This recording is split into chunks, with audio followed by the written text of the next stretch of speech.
रंगा भैया, आज हमारा धंधा ही ना हुआ है, हमको माफ कर दियो। का कहा? छोटे लाल बेईमान माल छुपाओ ढोलकिया, थोपड़ा तोड़कर हाथ में धर दे। काय में धर दे? हाथ में। हाँ तो सीधे से जेब में हाथ डालो, माल निकाल, नहीं तो खाल उधेड़ ले। कहाँ उधेड़ ले? खाल। तो चल निकाल। हाँ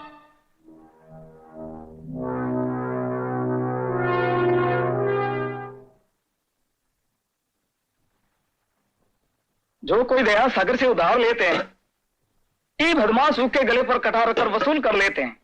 दया सागर जी, मुझ पर भी थोड़ी दया कर दीजिए। देखो, मेरा नाम दया सागर जरूर है, लेकिन मैं पैसे बचाने के लिए पेट भर खाना नहीं खाता, तो दया कहां से खा लूं? तो समझी, ये हाथ जोड़ना और पैर पड़ना बंद करो और मतलब की बात करो। अगर गिरवी रखने के लिए कुछ है तो निकालो और पैसे ले जाओ, नहीं तो कसम तिजोरी की जमाना बड़ा खराब है। क्या गिरवी रखूं दया सागर जी? घर में जो कुछ था आहिस्ता आहिस्ता आपके पास गिरवी रख दिया, अब तो बस ये सर ही बचा है। सर बचा है तो उसे यहां मत रख, ले जाकर रेल की पटरी पे रख। सर लेकर चले आते हैं ना जाने कहां से। गोविंद, कहां मर गया था तू? कब से तेरा इंतजार कर रहा हूं। पैसा वसूल करके आया नहीं? बड़ी मुश्किल से वसूली की है सर। जिस किसी पे उधार बाकी है ना, वो हमें देखते ही भागना शुरू कर देते हैं। हाँ, ऐसा ही होता है। उधार लेकर कर्जदार लोग और वोट लेकर नेता लोग हमेशा भाग जाते हैं। कसम तिजोरी की जमाना बड़ा खराब है। लेकिन तू यहाँ क्या कर रही है? चल भाग यहाँ से, चल चल, माल निकाल। ये रहे 300 रुपए। 1 2 3। ओ बेला मंगल, तेरा क्या हुआ? चल जल्दी कर। ये लीजिए। तेरे पैसे क्या हुआ? तेरे मुंह पे सड़े हुए जूते की तरह लानत क्यों बरस रही है? क्या हुआ? मालिक, मैं क्या मैं पैसे वसूल करके ला नहीं सका। क्या? पैसे वसूल करके नहीं ला सका? शर्म नहीं आती? जिंदगी चलाया, खुदकुशी करके नहीं आ सकता था? कौन है वो आराम का दीना जिसे पैसे देने से इनकार कर दिया? वो चाय की दुकान वाला नारायण। मैंने उसे पैसे मांगे तो उसने साफ इनकार कर दिया और कहा, जाके बोल तेरे मालिक से, जो करना हो कर ले, मैं पैसे नहीं दूंगा। अच्छा, कुत्ते के मुंह में शेर की जुबान, उसमें इतनी हिम्मत कैसे आ गई? उसने अपने पास किराए के कुछ गुंडे रख लिए हैं मालिक, और उन गुंडों के डर से तुम दबाकर भाग कर चले आए। बताओ, ये है मेरी फौज, ये जमाना आ गया है। कसम तिजोरी की, मेरा तो जमाना खराब कर दिया। हरामखोर, बुज़दिल, डरपोक। काहे को इन लोगों पर गालियों की बरसात करते हैं? पहले तुम बताओ, तुम्हारा क्या हुआ? रकम वसूल करके आए हो या नहीं? हमने गिन लिया, पूरे 750 रुपए हैं। कितने रुपए हैं? 750। ये हुई ना बात, इसे कहते हैं लोहे का शेर, और ये साला गोबर का कुत्ता बुज़दिल कहीं का। क्या बात है मालिक? अरे वो है ना कोयले से काला नारायण, वो साला पैसे देने से इनकार करता है और मांगने जाओ तो उल्टे गालियां देने लग गया है। क्या गालियां? हाँ? अरे तो हम है ना मालिक, आपके वफादार, आपके नमक हलाल। हुकुम करो मालिक, बस। अरे जियो मेरे शेर, जमाना खराब है मगर खराब जमाने को तू ही मेरा जवाब है। जा रंगा जा, तू ही उससे बात कर क्या? अरे हम बात नहीं करते हैं मालिक, हम तो गलत बात करने वाले के दांत तोड़कर हाथ में रख देते हैं। कहाँ रख देते हैं? हाथ में रख देते हैं। अरे तुम अब तक मुंह लटकाए यहाँ क्या कर रहे हो? चलो भागो। अरे दो चाय लाना। अच्छा, अरे दो चाय हमारे साहब के लिए। रंगा, कैसा आना हुआ? बैठो, कुछ ठंडा पियोगे? हम यहाँ ठंडा पीने नहीं आए हैं, बल्कि तोहर के ठंडा करने आए हैं। क्या करने आए हैं? ठंडा। मगर मैं कुछ समझा नहीं रंगा। अभी समझा था। सीधे से पैसे निकाल, नहीं तो मार मार के तोहर थोपड़े को ऐसे उबड़ खबड़ बनाई देंगे जैसे फटी हुई चटाई से बुना हुआ झोंपड़ा। लेकिन इस समय मेरे पास पैसे नहीं है रंगा। जब रंगा तोहर को नंगा करेगा तो पैसे खुद ब खुद निकल आएंगे। कैसे निकल आएंगे? खुद ब खुद निकल आएगा। क्या रे, क्यों इन्हें जबरदस्ती परेशान कर रहा है? कहा रे, तो हर कलेजा में खुजली होते क्या? ये तो हर जोरवा का कसम लगता है क्या? क्या बोला? अभी बताता हूँ।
नहीं रंगा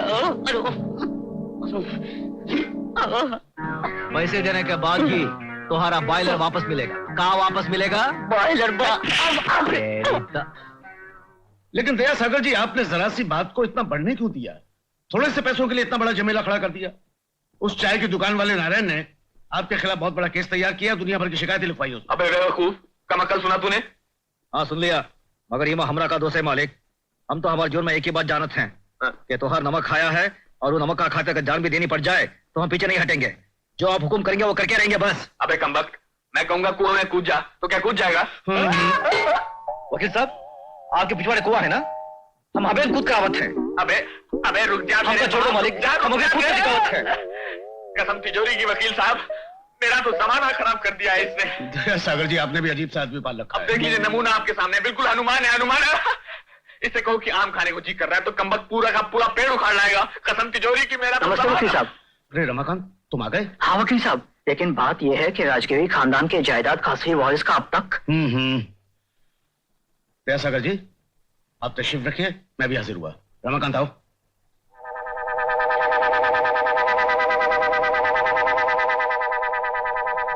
तुमने कहा इतनी देर लगा दी थी? मैं कितनी बेचैनी से तुम्हारा इंतजार कर रहा था। मैंने उत्तर के सारे गांव छान मारे सर, एक एक घर में जाकर पूछा, मगर मुझे कोई भी ऐसा आदमी नहीं मिला जो राजगिरी खानदान से संबंध रखता हो। मुझे तो ऐसा लगता है सर कि मुझे अब दक्षिण की तरफ जाना पड़ेगा। हो सकता है वहां पर मुझे उस खानदान का कोई ना कोई वारिस जरूर मिल जाएगा। ठीक है, तुम ऐसा करो, फौरन बल्कि आज ही दक्षिण की तरफ रवाना हो जाओ और किसी न किसी तरह कोई ना कोई उस खानदान का वारिस तलाश करके लौटो। वक्त बहुत कम है जी। ये खर्चे के पैसे रखो जी बहुत अच्छा। और हर बात की खबर मुझे देते रहना। जी। ठीक है जी।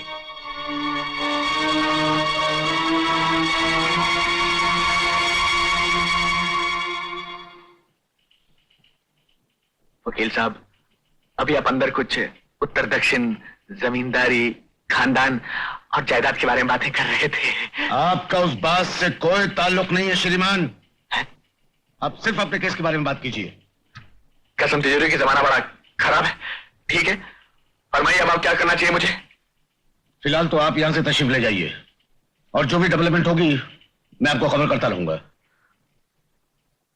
उल्लू के पट्टे, कुत्ते, नालायक, गधे, ये सब तेरी वजह से हो रहा है। चल, वो तेरा बाप उठाएगा क्या?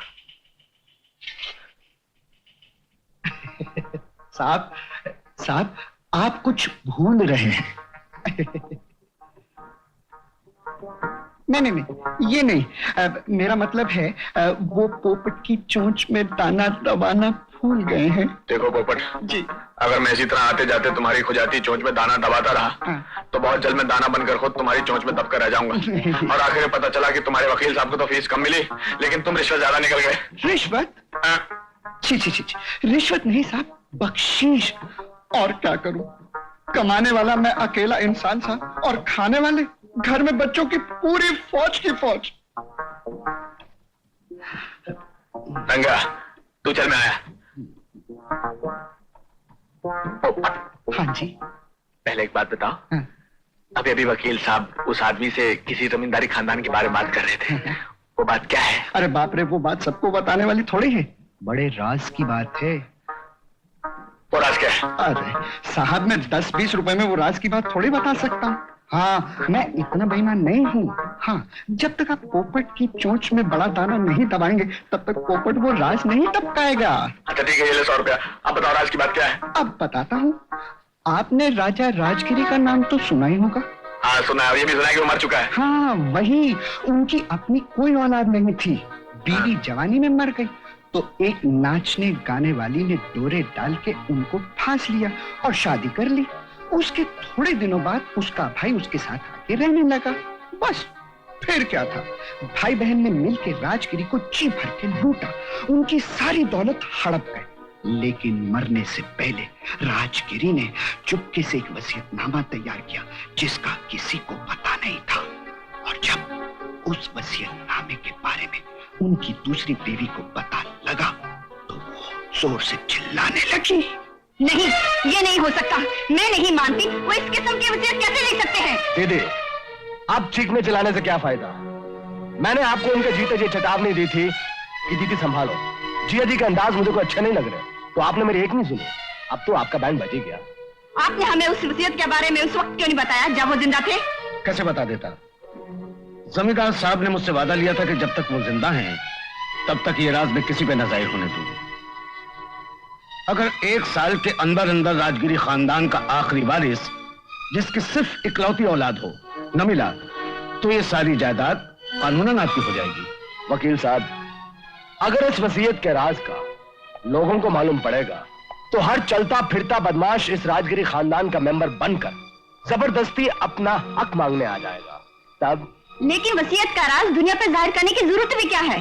अगर वकील साहब सचमुच इस खानदान के लिए अपना फर्ज निभाना चाहते हैं तो ना ये राज किसी को बताएंगे और ना ही इस खानदान के आखिरी वारिस को तलाश करने की कोशिश करेंगे।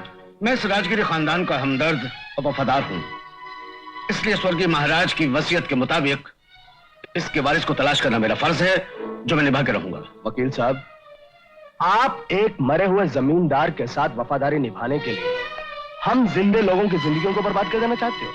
हमारी टोपी फिरा देना चाहते हो? मेरा ख्याल है आज के इस दौर में कोई भी अक्लमंद आदमी ऐसा घटिया काम नहीं करेगा। मेरा कहना मानिए और इस वसीयत को भूल जाइए। आप हमारे फायदे की सोचिए और हम आपके फायदे की सोचते हैं। आपने गलत दरवाजा खटखटाया है मिस्टर प्रसाद। मैं बिकाऊ नहीं हूं, चाहे कुछ भी हो जाए इस वसीयत को पूरा करना मेरा फर्ज है। Nobody can stop me। इसमें जो लिखा था वो आपको बताना मेरा फर्ज था, इसलिए मैं आया था और मैं जा रहा हूं। तो ये राज है दया सागर जी। अब हमारे वकील साहब उस खानदान के आखिरी वारिस की तलाश में लगे हुए हैं ताकि सारी जायदाद जमींदार की दूसरी बीवी और उसके भाई को न मिलते हुए उस आखिरी वारिस को ही मिले। जायदाद कितने की है?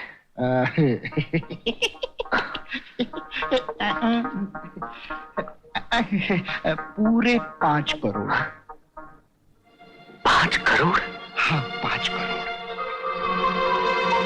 5 करोड़? 5 करोड़? मेरे 5 करोड़ कहाँ गए? मेरे 5 करोड़? मेरे नोट कहाँ गए? मेरी दौलत कहाँ गई? क्या बात है? क्या हुआ? कुछ नहीं, सो जाओ। कसम तिजोरी की। तो गोविंद, तू सब कुछ ठीक तरह से समझ गया ना? समझ गया मालिक। मैं आज ही राजगिरी खानदान के लोगों को तलाश करने के लिए दक्षिण की तरफ रवाना हो जाता हूँ। क्या है गोविंद, एक तू ही ऐसा गांव में जिस पर मैं पूरी तरह से विश्वास कर सकता हूँ। लेकिन एक बात का ख्याल रखना, ये राज सिर्फ तेरे और मेरे बीच में है। किसी तीसरे को पता भी नहीं चलना चाहिए। नहीं चलेगा मालिक। कसम तिजोरी की, जमाना बड़ा खराब है। अब तू जा। ये चलूं मालिक। सीता बेटी, ओ सीता बेटी, आई बापू। जल्दी टोकरी को हाथ लगा, बाजार जाने में देर हो रही है। जी जल्दी। हाँ, एक कपड़ा संभाल मेरा। अरे गिर गया, पकड़। जी लीजिए। ला बाबा ला, बाजार पहुंचने में देर हो रही है, मैं जा रहा हूँ। हाँ? अच्छा। अरे सीता बेटी, जा जल्दी से कुएं से पानी भर के ला। अच्छा माँ। अजी राजगिरी जी, नामदेव महादेव जी, नमस्ते। नमस्ते। क्या बात है मास्टर जी, आज ये मेरा इतना लंबा नाम लेकर क्यों पुकार रहे हो? क्या नाम लिया आपने? मैंने कहा राजगिरी नामदेव महादेव जी नमस्ते। ठीक है, मेरा नाम नामदेव महादेव राजगिरी है, मगर सारा गांव मुझे नामदेव मुर्गी वाला पुकारता है। तुम भी कल तक यही पुकारते थे। आज एक मुर्गी क्या चीज है? अगर आपके पास आपके पुरखों की तरह जायदाद होती ना तो अब सारी मुर्गियां मुझे इनाम में दे देते। अच्छा, मैं सारी मुर्गियां तुमको दे देता और मैं झाड़ू लेकर गांव में गाय का गोबर जमा करता फिरता क्या? अजी ना ना ना, भगवान न करे। आपको मालूम नहीं नामदेव जी आप कौन है? अच्छा, मुझे नहीं मालूम कि मैं कौन हूँ, आपको मालूम है? मास्टर, दारू पीना शुरू कर दिया है क्या? आप समझते क्यों नहीं? आप कोई मामूली आदमी नहीं है, आप राजगिरी खानदान से संबंध रखते हैं। तो क्या हुआ? अजी आप जयचंद विजयचंद राजगिरी महाराज के खानदान के सदस्य हैं। देखिए, चंद दिनों पहले इस अखबार में आपके पुरखों के बारे में कितनी सारी बातें छपी हुई थी, पढ़िए तो। मुर्गी बेचने वाला क्या अखबार पढ़ता है? अरे जाने दो ना भाई, धंधे का समय हो रहा है, एक तो मौसम ठीक नहीं है, वैसे ही फटाफट मुर्गियां मरेंगे। हटो हटो। अजी अजी नामदेव राजगिरी महाराज जी। नमस्ते राजगिरी राजा साहब, आइए आइए, इधर इधर। नमस्ते राजगिरी राजा साहब, आइए आइए। अरे क्या मुसीबत है बाबा, ये सारे लोग मेरे पीछे हाथ धो के क्यों पड़ गए हैं? अभी वो मास्टर मिले थे, जाने के अनाप शनाप बक के चले गए। अभी आपने भी वही मंदिर जापना शुरू कर दिया, क्या है? हाँ नामदेव जी, वो कोई साधारण बात नहीं है, ऐतिहासिक बात है। आपको मालूम है कि आपके पूर्वज यानी आपके बाप दादा कौन थे? इसमें मालूम करने की क्या बात है? बाप दादा थे। हाँ बराबर है, लेकिन वो लोग थे कौन? राजे महाराजा थे, बहादुर योद्धा थे, रियासतों पे राज करने वाले थे। अरे बरसों पहले ये सारे इलाके पर उन्हीं का राज था। अवश्य आपके बाप दादा समाज और मानव जाति का कल्याण करने वालों में से थे। हाँ, और इसलिए इस इलाके में होने वाले राजाओं में से सबसे लोकप्रिय राजा थे। अगर आप चाहे तो आपके पुरखों के बारे में लिखी गई ये पुस्तक देख लीजिए। देखिए, ये देखिए, ये देखिए, ये आपका किला।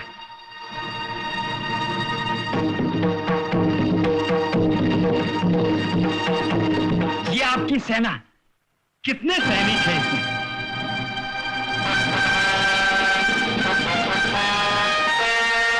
ये आपके शूरवीर परदादा, बिल्कुल आपके जैसे लगते हैं।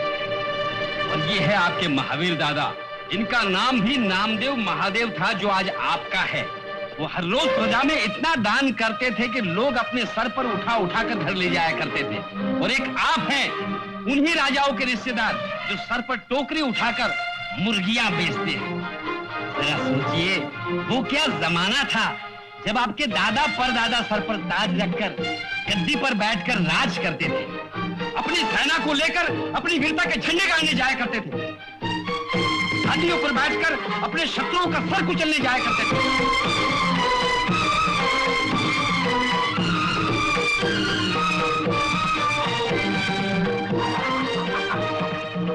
नामदेव राजगिरी जी, नामदेव राजगिरी जी, क्या हुआ? हम जाग गए। ये सर ताज रखने के लिए बना है, मुर्गी का बोझ उठाने के लिए नहीं बना है।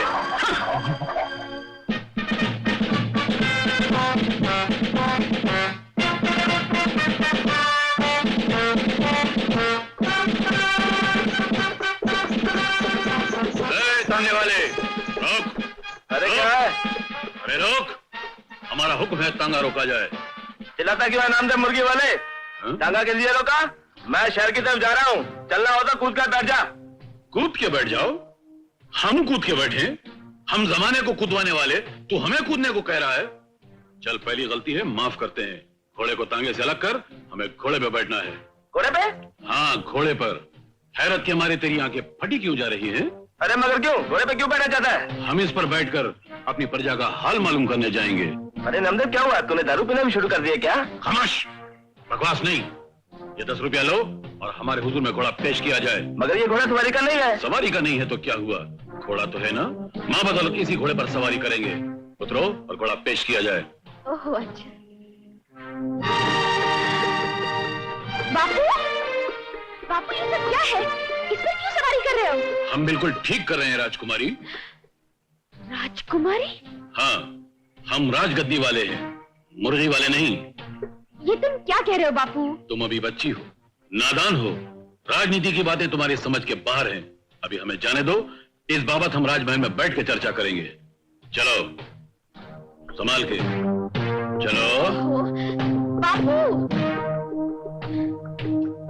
रखवारी हाँ? जरा उधर नजर घुमा के तो देखना। क्यों? क्या है उस तरफ? अरे नामदेव मुर्गी वाला घोड़े पे सवार होके आ रहा है। क्या नामदेव और घोड़े पे क्या बात कर रहे हो? गधे पे आ रहा होगा, गधे पे। अरे तुम चश्मा लगा के तो देखो, सचमुच घोड़े पे सवार है। अरे हाँ, ये तो वाकई घोड़ा है। इसको क्या हो गया? अभी थोड़ी देर पहले तो अच्छा खाता था भाई। माँ क्या बात है बेटी? माँ बापू घोड़े पर बैठे चले आ रहे हैं। तेरे बापू घोड़े पर? तेरा दिमाग तो नहीं चल गया? तेरे बापू के पास घोड़ा कहाँ से आ गया सवारी? सच कह रही हूँ माँ, तुम्हारी कसम। थोड़ी देर पहले क्या हुआ मालूम? हाँ। बापू ने टांगे वाले से घोड़ा लिया और उस पर बैठकर चले गए। हाँ? ये सब क्या है? ये घोड़ा कहाँ से हट जाओ हमारे सामने से, हमें जाने दो। पहले मुझे ये बताओ, ये सब क्या हो रहा है? वो मुर्गियों की टोकरी कहाँ गई? फेंक दी। फेंक दी? क्या मतलब? मतलब ये क्या उन चीजों का हाथ लगाना राजघराने का अपमान है? अरे पागल हो गए क्या? ये क्या उल्टी सीधी बकवास कर रहे हो? ये बकवास नहीं है, इतिहास है। हम वो हीरा हैं जिसे आज तक अपनी कीमत का पता तक नहीं था। हम वो सम्राट हैं जो गरीबी की घबराहट में आज तक मुर्गियां बेचता रहा, मगर आज से बंद। अरे अगर तुम मुर्गियों का धंधा बंद करके घर पे बेकार बैठोगे तो हम लोग खाएंगे कहाँ से? अब सीधे से टोकरी उठाकर धंधे पे जाते हो या नहीं? हमारी ऊंची आवाज में बात की तो हम अगर मुर्गियां बेचेंगे तो स्वर्ग में हमारे पुरखों की आत्मा क्या कहेगी, चंद्रगुप्त मौर्य क्या कहेंगे, अशोक सम्राट क्या कहेंगे, अकबर बादशाह का क्या होगा? इसलिए आज से बंद। अब अगर भूखों भी मरना है तो शान से मरेंगे, अगर मुर्गियां नहीं बेचेंगे। हट जाओ हमारे रास्ते से, हमें राजमहल में जाना है। चलो कोचवान, राजमहल में चलो। चलो चलो।